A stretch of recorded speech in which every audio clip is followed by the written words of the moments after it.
مسیح میں میری طرف سے سب بہنوں اور بھائیوں کو سلام۔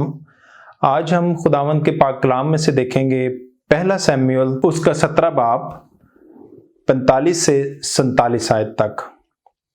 اور داؤد نے اس فلسطی سے کہا کہ تو تلوار اور بھالا اور برچھی لیے ہوئے میرے پاس آتا ہے، پر میں رب الفاج کے نام سے جو اسرائیل کے لشکروں کا خدا ہے، جس کی تو نے فصیحت کی ہے، تیرے پاس آتا ہوں۔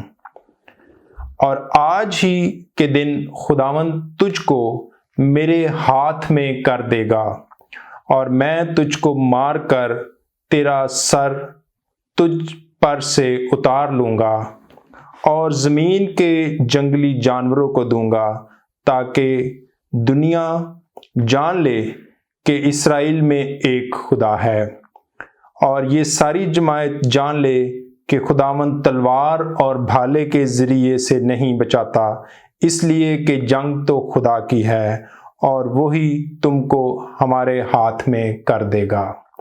خداوند کے پاک کلام کے پڑھے اور سنے جانے پر خداوند کی برکت ہو۔ میرے عزیزو، ہم آج کے کلام میں ہم دیکھتے ہیں کہ کیسے داؤد ایک بڑے سورما کو فقط ایک فلاخن اور ایک پتھر سے اس پر وہ غالب آیا۔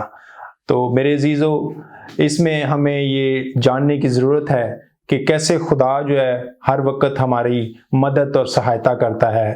ہمارے آگے بہت سارے پہاڑ، بہت سی مصیبتیں ہمیں نظر آتی ہیں، لیکن خدا ہمیں جرأت اور ہمت عطا کرتا ہے کہ ہم اس سے دعا کے ذریعے، اس سے صرف شفاعت کر کے ہم بڑے بڑے پہاڑ اور بڑے بڑے میدان جو ہیں وہ سر کرنے میں کامیاب ہو جاتے ہیں۔